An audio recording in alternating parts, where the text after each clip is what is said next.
우리 함께 이 시간 함께 보실 말씀은 갈라디아서 6장 1절부터 5절 말씀입니다. 갈라디아서 6장 1절부터 5절 말씀인데요. 이해를 돕기 위해서 10절까지 연장 읽겠습니다.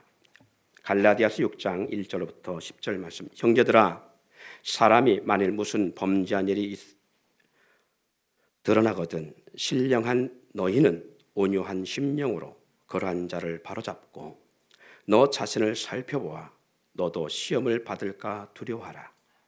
너희가 짐을 서로 지라. 그리하여 그리스도의 법을 성취하라. 만일 누가 아무것도 되지 못하고 된 줄로 생각하면 스스로 속임이니라. 각각 자기 일을 살피라. 그리하면 자랑할 것이 자기에게는 있어도 남에게는 있지 아니하시니 각각 자기의 짐을 질 것이라. 가르침을 받는 자는 말씀을 가르치는 자와 모든 좋은 것을 함께하라. 스스로 속이지 말라. 하나님은 업신여김을 받지 아니하시나니 사람이 무엇으로 심든지 그대로 거두리라. 자기 육체를 위하여 심는 자는 육체로부터 썩어질 것을 거두고 성령을 위하여 심는 자는 성령으로부터 영생을 거두리라. 우리가 선을 행하되 낙심하지 말지니 포기하지 아니하면 때가 이름에 거두리라. 그러므로 우리는 귀에 있는 대로 모든 이에게 착한 일을 하되 더욱 믿음의 가정들에게 할지니라. 아멘. 사랑하는 성도 여러분, 우리는 지난 한 해 동안 달려오면서요, 예배라고 하는 부분과 교회라는 부분을 우리는 참 지독하게 우리는 말씀으로 함께 공유했습니다. 그래서 오늘 본문의 말씀도 마찬가지입니다. 이 말씀을 통해서 저와 여러분들이 하나님이 기뻐하는 예배자의 첫걸음이 뭐냐? 짐을 서로 지는 것입니다. 짐을 지지 않으면 우리는 예배자가 될 수가 없어요. 그래서 주님은 주님의 제자들에게 이렇게 말씀하십니다. 나를 따르려거든 따라합시다. 자기를 부인하고 자기 십자가를 지고 나를 따를지니라. 그래요. 우리 주님의 제자가 되는 방법, 우리 주님을 따르는 방법은 다른 것이 없습니다. 자기를 부인하고 자기 십자가, 그 짐이라고 하는 십자가를 짐을 지고 주님을 따르라고 말씀하고 있습니다. 다시 말해서 자기 십자가를 지지 않으면 주님을 따를 수 없다는 것과 같은 의미고요. 주님의 제자가 될 수 없다는 것이고요. 주님과 함께하는 공동체가 될 수 없다는 의미와도 동일할 것입니다. 그럼을 통해서 우리는 분명한 것은 여기도 말씀한 것처럼 믿음의 가정들을 위해서 또 그리고 믿음의 공동체를 위해서 뭘 지라 말하냐? 각각 자기의 짐을 질 것이라고 말씀하고 있어요. 짐을 져야 된다는 것을 말씀합니다. 우리 주님이 가장 싫어하는 분류의 사람들이 있었습니다. 2000년 전 주님이 육신의 몸을 입고 이 땅을 했을 때에 가장 싫어했던 분류의 대상에 직업군이라고 할 수도 있고 그런 인생들이라고 했었는데 가장 싫어했던 그런 대상들이 있었는데 그 분류 대상이 어떤 대상이냐? 서기관과 바리새인들을 향하여 주님은 그렇게 싫어했던 걸 볼 수 있습니다. 그리고 그들을 향하여 상당한 진노와 권면의 말씀들로 선포한 걸 볼 수 있습니다. 여러분, 서기관이라는 것은 말씀을 기록하는 자들 같은 것, 바리새인은 말씀을 가르치는 자들임에도 불구하고 왜 주님은 하나님의 말씀, 율법을 가르치는 그들 그리고 말씀을 기록하는 그들을 그렇게 주님은 용납하지 못했을까? 다시 말해서 오늘날로 말하면 오늘 주님이 주의 종을 싫어한다는 말씀을 할 수 있습니다. 그 당시 때로 본다면 말씀을 가르치고 전달하는 자들을 우리 예수님께서는 환영하지 않으셨어요.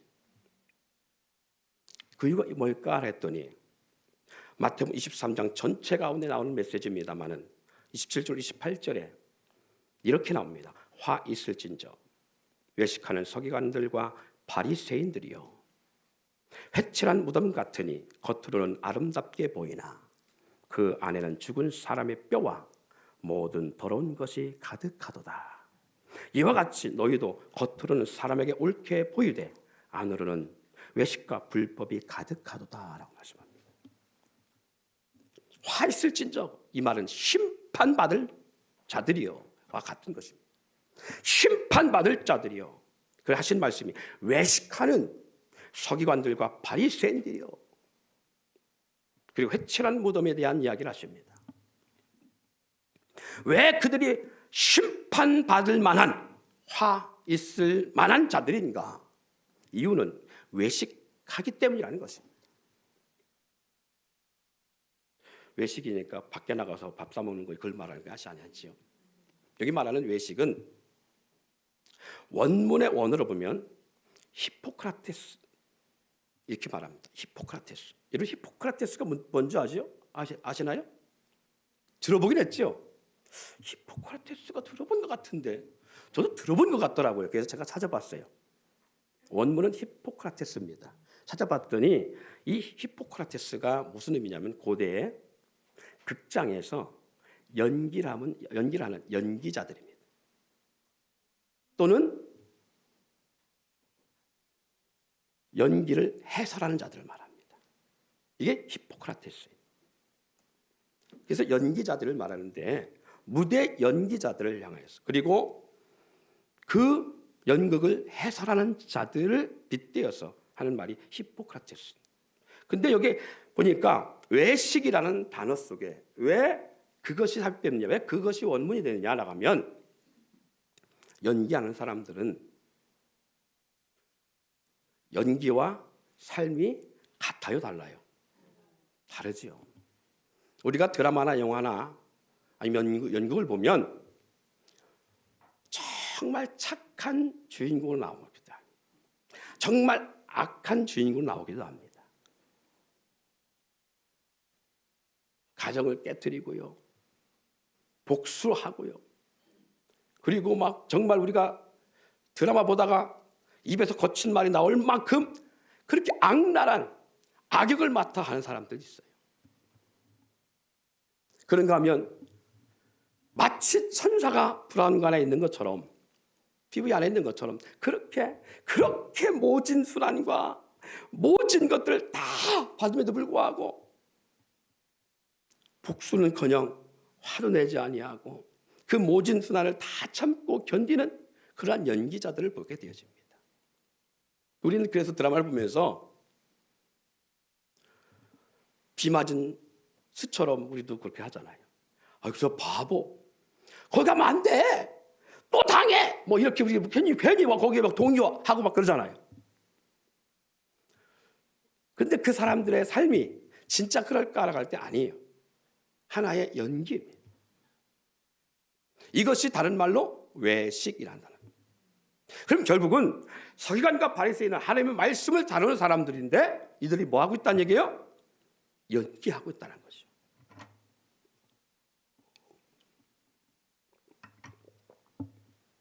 겉과 속이 다르다 그 말입니다. 겉으로는 착한 척 하는데 그 속에는 분노하고 있고요. 겉으로는 약한 척 하는데 그 속에는 복수의 칼을 갈고 있고요. 겉으로는 온유한 척 하는데 그 안에는 그 속은 온유함이 없는 옹졸한 모습이 그 안에 가득하고요. 겉으로는 우는데 속으로는 언젠가 두고 보자라고 하는 원수의 심령을 품고 있는 마치 그런 것 같은 것이겠죠. 하나님이 가장 싫어하는 것은 2000년 예수님께서 이스라엘 백성을 향하여 표현한 모습들을 보면 바로 이와 같이 하나님을 섬기고 하나님을 경외하고 하나님을 예배한다고 하는 자들이 하나님의 말씀의 뜻과 무관한 그들의 본질적 삶의 모습을 주님은 지적하고 있는 것이라는 사실. 사랑하는 성도 여러분, 오늘 저와 여러분 어떻습니까? 오늘 우리는 히포크라테스 같은 외식하는, 연기하는, 그래서 교회에 와서 이처럼 공동체 와서 대그룹 공동체 예배를 드릴 때는 누구보다도 예배자 같고 하나님을 경외하는 하나님의 사랑받고 그리고 정말 인정과 사랑이 많은 그러한 거듭난 성도 같은데 이 공동체를 벗어나서 나만의 세계나 집에 돌아가서 우리의 모습은 제3자가 볼 때 과연 어떤 모습이냐 그 말이에요. 하나님을 찬양하며 경배함에도 불구하고 우리는 어떻게 살아가고 있는지, 나를 더 사랑하고 아낌을 통하여 내 몸에 부대끼는 것을 하고 싶지 아니야. 남의 수고로 인해서 내가 편하기를 원하고 상대 희생을 통하여 내가 누리기를 원하고 이런 모습은 아닌지요. 오늘 우리가 함께 변화되어야 되는 것은 그냥 종교적 삶 같은 그런 종교자가 아니라 삶에 주님을 인정하고 그 주님의 뜻대로 살아가려고 몸부림치는 그런 삶이 되될 줄 믿습니다. 외식하는 예배가 아닌 실제적인 예배의 삶을 살아가야 된다는 거예요. 그래서 가정에 돌아갔을 때에 우리 엄마 아빠를 봤을 때에 우리 엄마 아빠는 정말 예배자다 할 수 있는 모습, 우리 자녀들 형제들 봤을 때에 우리 형제들은 정말 예배자이구나 알아갈 수 있는 그런 모습이 있어요. 그 모습이 언행심사 그 눈에 볼 수 있는 그 예배자구나라고 인정할 수 있는 그 모습은 우리의 언행심사 행동에 드러나야 되는데 그것이 뭐냐? 따라합시다. 짐을 지는 것. 그래요. 짐을 지는 거예요. 너희가 짐을 서로 지라. 그리하면 그리스도의 법을 성취하라. 짐을 서로 질 때에 하나님의 법에 주님의 그 법에 우리는 성취해낼 수 있다는 것입니다. 짐을 지지 않는 입으로 말하는 것은 주님의 법을 성취할 수 있는 게 아니에요. 말은 누구나 할 수 있습니다. 오늘 저도 마찬가지입니다. 그래서 주님은 사도 바울을 통해서 하신 말씀이 너희는 이 땅에 있는 많은 선생 같은 그런 선생이 되지 말고 아비 같은 교사가 되라고 말씀합니다. 말을 많이 하기보다 행할 수 있는 사람이 되기를 우리 주님이 원하시고 있음을 볼 수 있습니다. 본질을 잃어버린 감동 없는 종교인, 그것을 우리 주님이 원하시는 게 아니에요. 표현을 이렇게 할 수 있습니다. 여러분, 연기자들의 연기가 얼마나 신랄하면 우리는 그 연기를 보며 분노하기도 하고 그 연기를 보면서 우리는 눈물을 흘리기도 하고 또 가수들의 노래를 부르면서 그들의 노래를 통하여 위로받기도 하고 그 노래 한마디에 우리는 가슴이 절절하게 뭔가 와닿기도 하고, 그런데 그들의 실상의 모습은 과연 어떨까? 저도 마찬가지입니다. 강단에서 말 잘하는 목사, 말씀만 잘 전하는 목회자가 아니라 행하는 목회자가 되고 싶습니다. 그 말씀이 원하시는 삶, 정말 주님이 받으실 만한 향기로운 산 제물이 될 수 있는 그러한 예배자가 되는 것이 목사 강단 설교하는 것보다 더 중요하다는 사실입니다. 그러기 위해서 우리는 주님과의 첫사랑이 회복되어야 됩니다.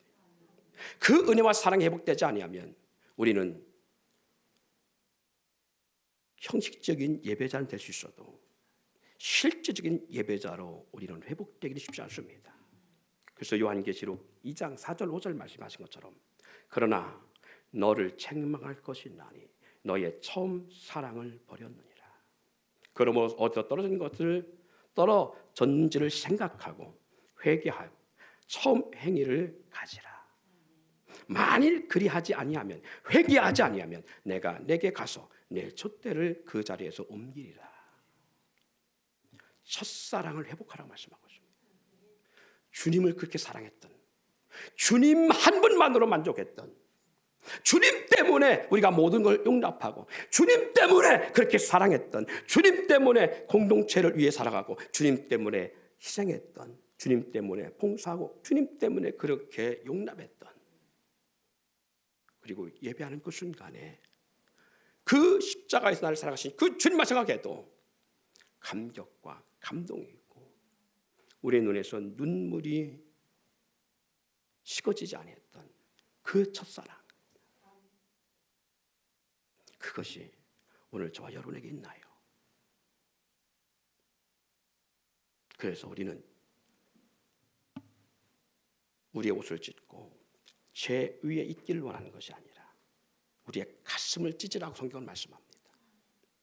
우리의 심령을 찢지 아니하면 쉽지 않습니다.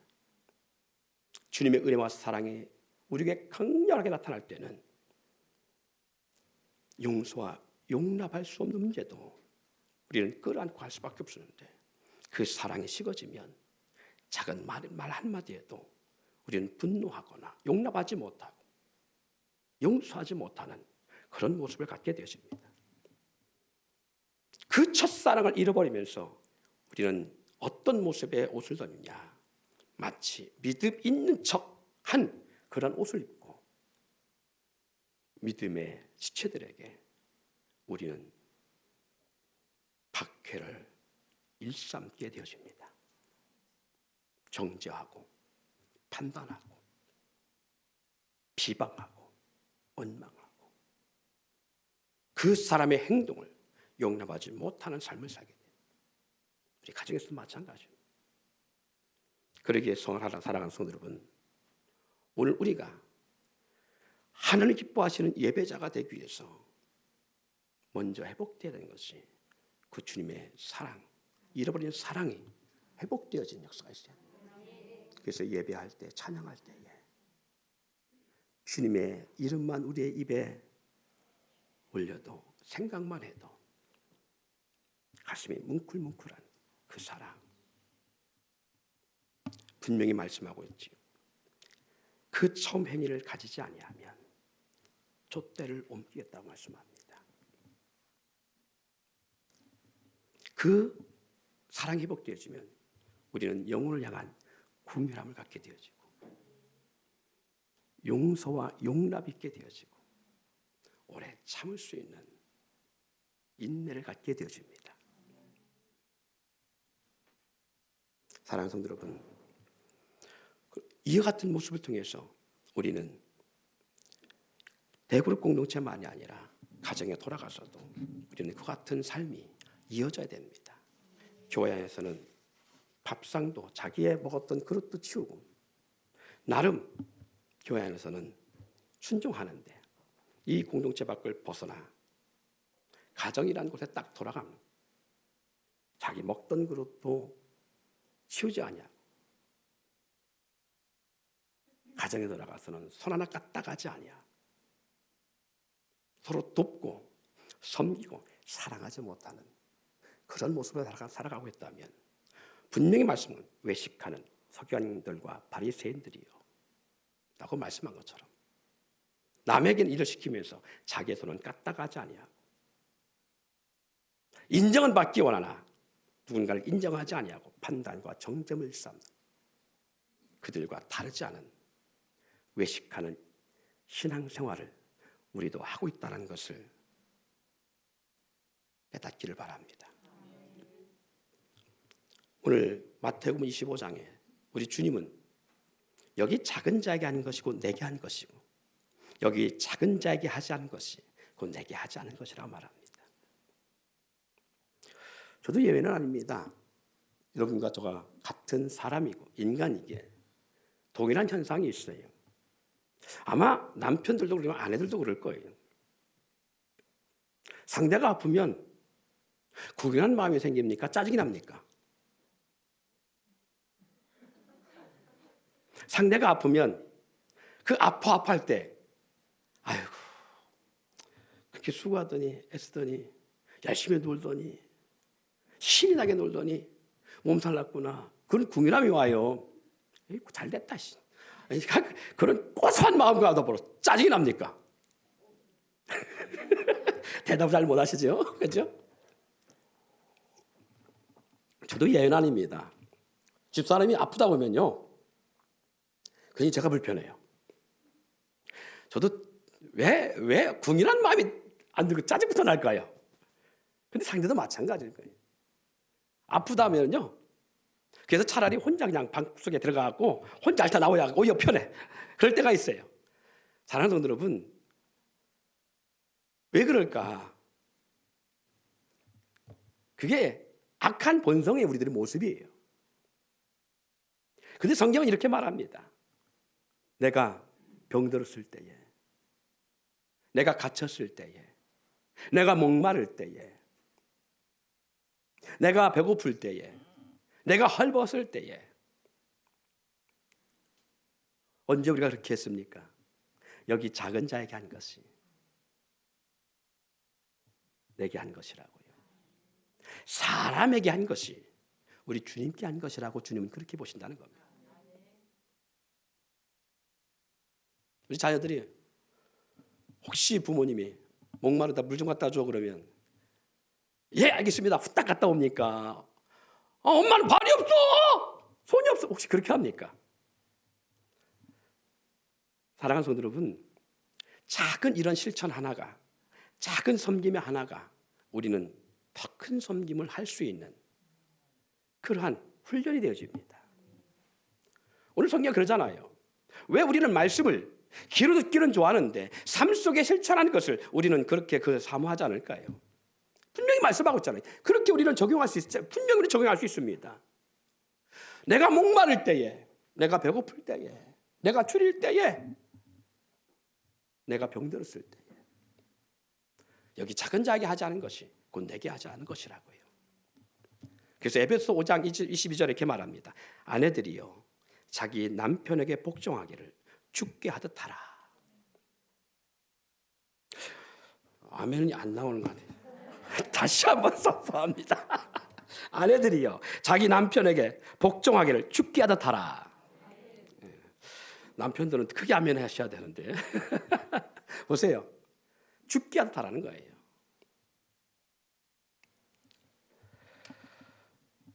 에베소 6장 1절부터 4절에 보면요 이렇게 말씀하고 계십니다. 6장 1절부터 4절에 보니까 자녀들아 주 안에서 너희 부모에게 순종하라. 이것이 옳으니라. 내 아버지와 어머니를 공경하라. 이것이 약속 있는 첫 계명이니 이로써 내가 잘되고 땅에서 장수하리라. 할렐루야. 누구에게 공경하라고 해요? 부모에게 공경하라는 거예요. 왜? 부모를 넘어 죽게 하듯 합니다. 작은 자에게 아닌 것이 곧 주님께 한 것이기 때문에 부모에게 공경한 것을 넘어서 우리 죽게 한 것이라고 우리 주님을 인정하기에 그 자녀들에게 무엇을 주신다고요? 잘되고 땅에서 장수의 축복을 주신다는 것이에요. 사랑하는 성도 여러분, 우리는 하나님 앞에 예수 믿는다는 이유 때문에 복을 받기를 원합니다. 우리 하나님은 이미 다 우리 가운데 그 복을 다 주셨어요. 예수님과 함께 모든 것을 우리에게 줬습니다. 그런데 누릴 수 있는 자가 있고 누리지 못하는 사람이 있습니다. 뭐 어떤 차이냐? 바로 말씀에 순종하는 사람의 차이입니다. 그 말씀에 순종하는 차이. 그래서 말씀합니다. 땅에서 매이면 하늘에서 매인다고요. 사랑하는 성도 여러분, 분명히 말씀합니다. 자녀들에게도 부모의 그 아내에게도 그리고 남편에게도 하시는 말씀이 바로 그 말씀이에요. 여기서 끝나지 아니하고 5절 7절에 보니까 종들아 두려워하여 떨며 성실함으로 육체의 상전에게 순종하기를 그리스도께 하듯 하라. 눈가림만 하여 사람을 기쁘게 하는 자처럼 하지 말고 그리스도의 종들처럼 마음으로 하나님의 뜻을 행하 기쁜 마음으로 섬기기를 죽게 하듯 하고 사람들에게 하듯 하지 말라. 제가 부교육자 10년을 감당하면서요 참 다양한 목사님들을 섬겨봤어요. 어떤 목사님은 스스로 하게 만드시고 그냥 스스로 부교육자가 할 수 있는 일을 하게 만드시고 그냥 간섭하지 않는 목사님이 있는가 하면 어떤 목사님은 사사건건 간섭하시는 목사님도 계셨고요. 어떤 목사님 심지어 사택일까지도 다 해요. 이사 요즘 그래서 교회도 생긴 게 뭐냐면 부교육자들이요. 무슨 그룹이죠? 그 노조가 생겼어요. 그 노조에서 뭐라고 말하느냐면 이 사람들이 이 부교육자들이 고발하는데 담임 목사님은 사모님 신분을까지 합니다. 이런 고발을 막 하는 거예요. 또 거기에 또 많은 또 크리스천들이 잘못된 것도 아니냐 막 그러고 거기에 막 항의 그 말에 동조를 합니다. 그래서 제가 성경을 몰랐다면 저도 그랬을 거예요. 10년 부교육자하면서요 사모님 장바구니 사모님과 같이 장도 보고요 다 해봤어요. 목사님 차는 월요일만 되면 항상 세차해야 됐고요. 10시든 11시든 뭐 밤중에 달 거 없이 날 달려가서 교회를 해야만 됐고요. 성도들한테 기분 나쁘고 성도들에 대한 마음의 괘씸함이 있는데 성도들을 후려치며 성도들 시험대로 떠날까 봐 전도사한테 사정없이 후려칩니다. 전도사! 일을 뭐 그따구로 해! 근데 실제 제가 할 일이 아니에요. 뒤지게 혼납니다. 근데 그때는요 너무 힘들었어요. 그리고 어느 순간 제 마음에 시험이 오는데 이걸 내가 지금 하나님이라는 건가 사람의 종이 되어 일하는 건가 막 이게 혼동되더라고요. 그때 말씀의 진리를 더 깊이 알았어야 돼요. 근데 제가 보니까 성경을 보면서 보니까 사람에게 하는 것이 아니었구나. 내가 목사에게 종이 되어 있는 게 아니구나.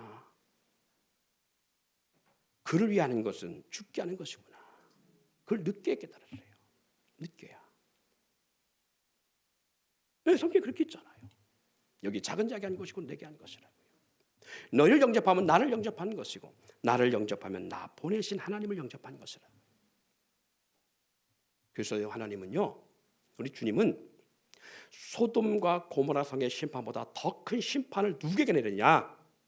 주의 종들, 성도들, 주님이 그 안에 거하는 성전된 지체들을 용납지 아니할 때에, 그들을 영접지 아니할 때에, 그들을 받아들이지 아니할 때에 주님은 그 가정이나 그 마을이나 동네나 나라나 소돔과 고모라 성보다 더 크게 심판하신다고 말씀하고 계십니다.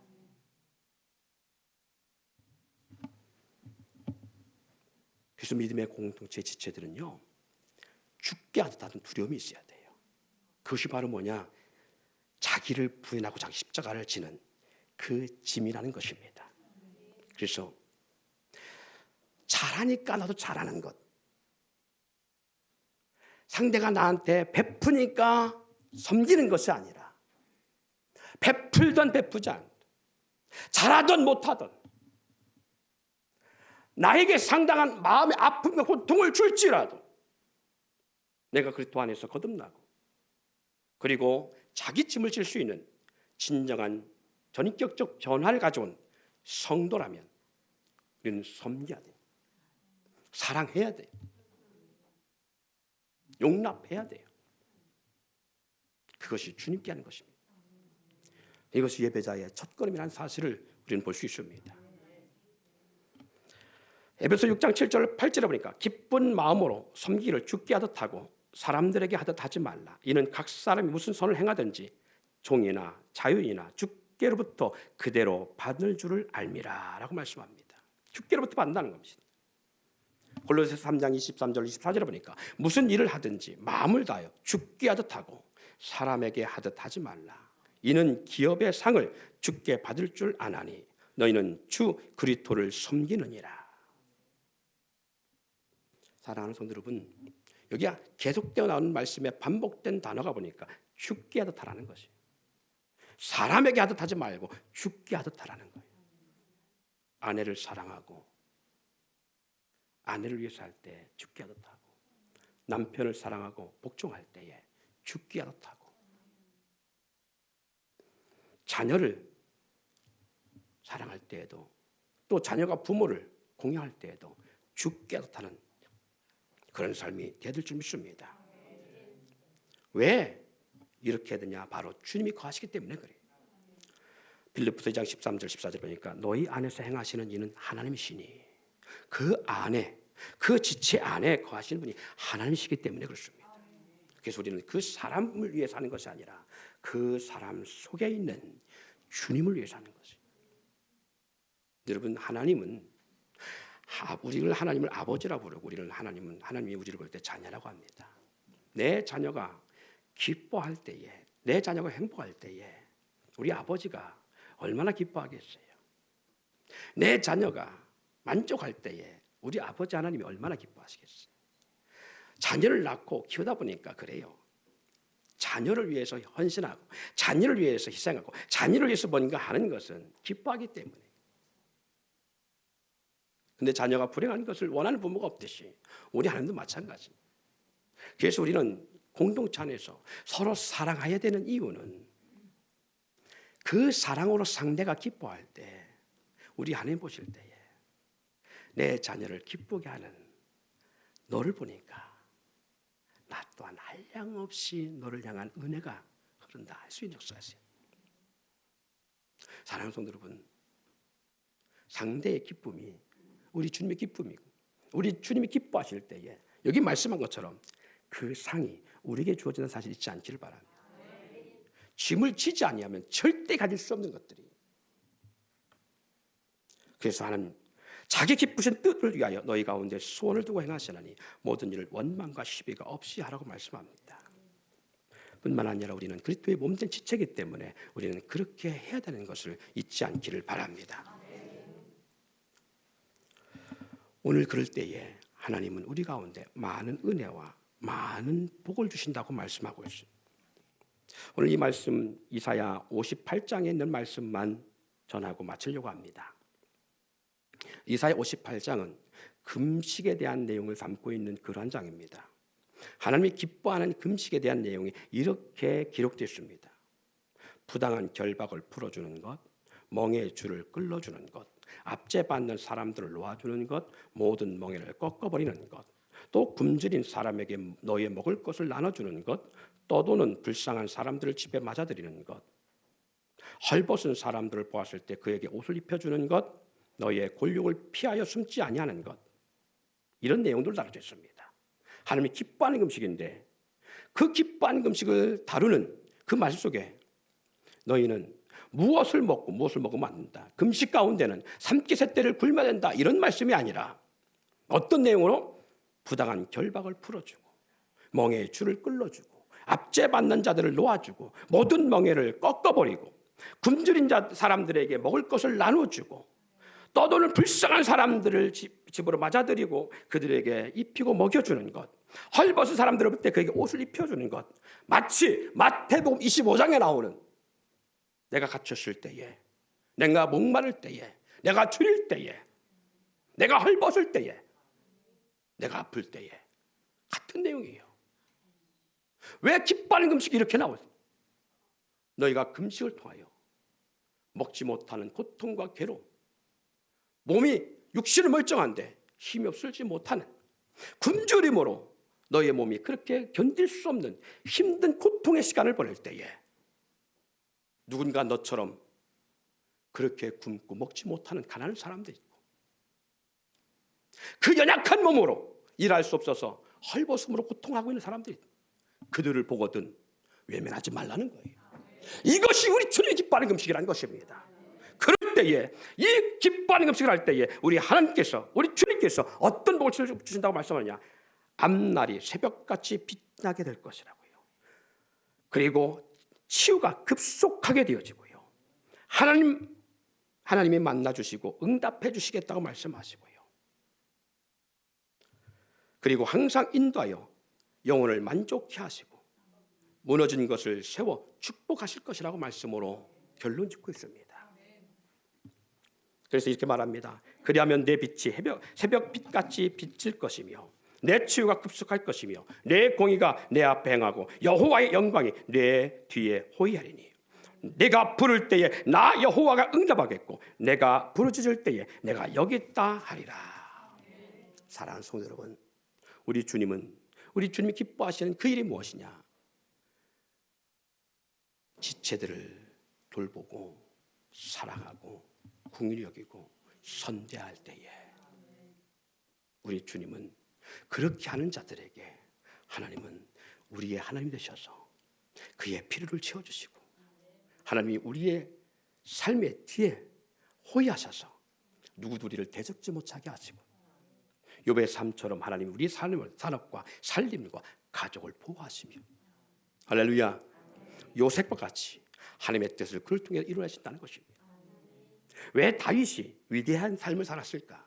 왜 요셉이 그랬을까? 이들의 삶의 전전적 모습을 보면 이들은 사람과 싸우지 않았습니다.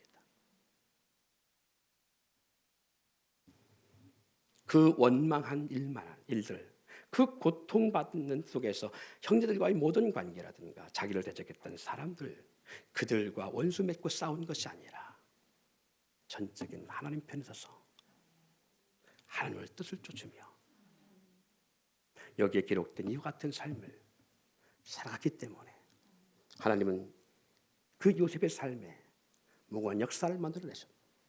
그 다윗의 인생 속에 하나님은 다윗이 상상할 수 없는 복으로 안겨준 걸 볼 수 있습니다.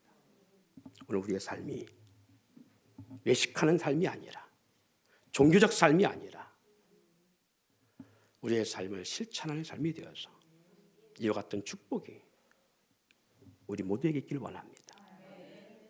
복받기를 원하십니까? 이 땅에서 누리는 삶을 살기를 원하십니까? 가정에 돌아가서도 외면하지 마시고 자기 자리에 멈춰 있는 사람들이 아니라 서로 섬기고 사랑하는 지체가 되시길 바랍니다.